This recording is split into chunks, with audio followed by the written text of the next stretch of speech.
premier mot sur le principe des rapports, on en a un petit peu parlé hier. Là, après l'article 24, j'ai compté, il me semble qu'il y a 19 demandes de rapport. Donc j'aurai un avis défavorable sur l'ensemble des demandes de rapport qui seront faites dans cette après article 24.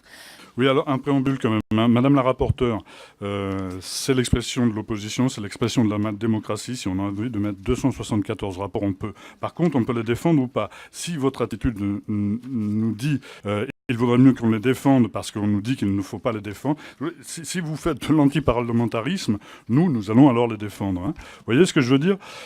D'autre part, moi je pense que Madame Rubin a détaillé, comme elle l'entend, ces propositions sur les lycéens, que certains, ici, par condescendance, trouvent que cela ne vous convienne pas. Ça, c'est votre problème, mais nous avons une expression.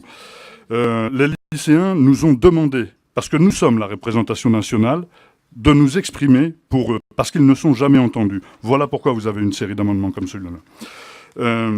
Maintenant, je vais venir effectivement à cet amendement-là, qui lui n'est pas un rapport.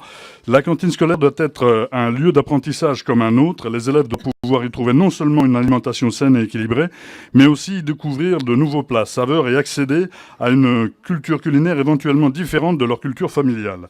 Un tel amendement permettrait à toutes et à tous d'expérimenter une fois par semaine un repas entièrement végétarien, découvrir notre culture culinaire avec des plats différents qui ne sont pas centrés sur de la viande et du poisson et ainsi participer à la nécessaire réduction des gaz à effet de serre via la diminution des protéines carnées. Merci.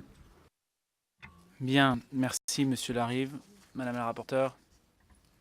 Alors, pour dissiper voilà, tout doute, tout malentendu, vous avez évidemment le droit de déposer tous les amendements que vous souhaitez et de les défendre. Je voulais simplement indiquer ma position au préalable. Il n'y a pas d'antiparlementarisme là-dedans, surtout pas. Donc voilà, je voulais simplement dissiper voilà, le malentendu qui semblait naître entre nous. J'espère que voilà, c'est entendu et que c'est réglé. Sur cet amendement, on a eu ce débat-là en septembre 2018 hein, dans le cadre de l'examen de projet de loi Egalim. Et l'Assemblée nationale a adopté une disposition similaire, puisque dans un délai d'1 an, les services de restauration scolaire sont tenus de proposer au moins une fois par semaine un menu végétarien. Et ce menu peut être composé de protéines animales ou végétales. Il me semble donc que votre amendement est satisfait. Je vous proposerai donc de le retirer, sinon défavorable. Monsieur Larive, vous le retirez? Vous le maintenez? Donc je mets aux voix qui est favorable à son adoption, qui est défavorable. Il n'est pas adopté.